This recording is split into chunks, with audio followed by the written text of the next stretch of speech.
to Marcus Carlson. Marcus, the focus in this country is on Peugeot. Absolutely. The carmaker's new chief executive has pledged to return Peugeot Citroën to profitability by 2018. And as part of that turnaround plan, Carlos Tavares says that the company will almost halve the number of models from 45 today to just 26 in a few years' time. At the same time, Carlos Tavares says that the company's Citroën DS line will become a brand in its own right.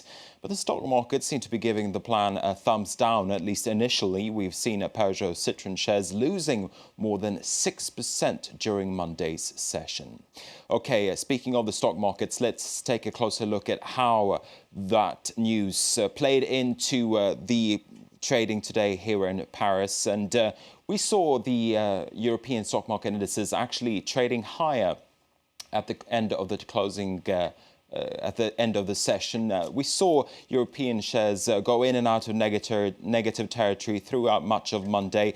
The markets were way down over concerns about the Ukraine and the Ukraine crisis. In the end, though, the markets ended in positive territory, as you can see here, boosted by a strong opening over in the United States. Speaking of the United States, this hour we're seeing gains across the board following some better than expected earnings. We've also seen some pretty strong retail sales figures.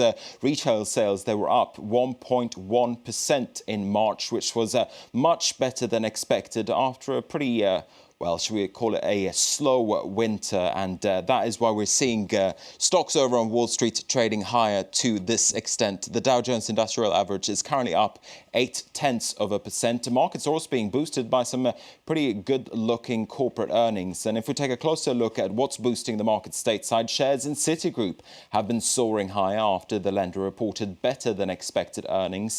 Citigroup shares, they're up more than 4% this hour. The bank made a $4.1 billion profit in the first quarter, 2.5% more than last year. It's seen as a boost for Chief Executive Michael Corbett. Citigroup admitted in February that a fraud scandal in Mexico would cost hundreds of millions of dollars. And back in March, the American bank failed a Federal Reserve stress test.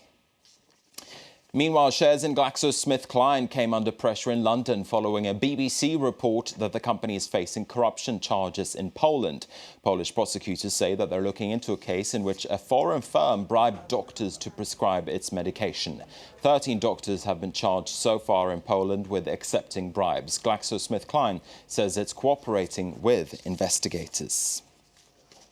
And staying with the markets, oil prices, they've been heading higher on fears that tensions between Ukraine and Russia could escalate. Ukraine is a major supply route for Russian supplies of natural gas to Europe, and the fear is that a tighter supply of gas will make demand for oil come up, and with that, prices. Now, the tensions between Ukraine and Russia was also on the agenda when France's Prime Minister travelled to Germany this Monday. It was the first German trip for Manuel Valls since he became head of government. He pledged that France would keep its commitments to the rest of the European Union when it comes to its budget deficit. The French government has pledged to bring down its deficit to 3% of France's economic output by 2015.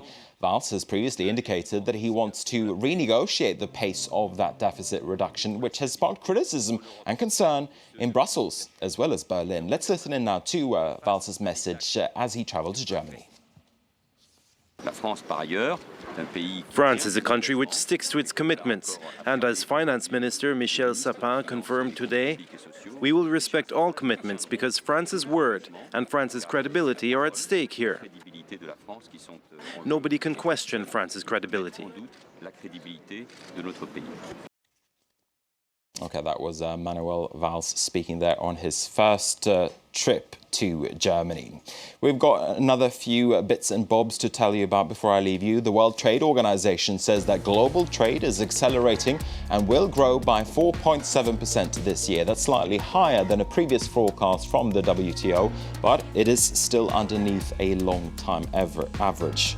The WTO says that it expects trade to continue to grow in Asia, while a sluggish European recovery will lead to slower growth in Europe. Tobacco companies Philip Morris and British American Tobacco are facing a lawsuit in South Korea. They're being sued alongside a local rival by the country's state health insurer. It's seeking around $52 million to compensate for costs linked to smoking-related diseases.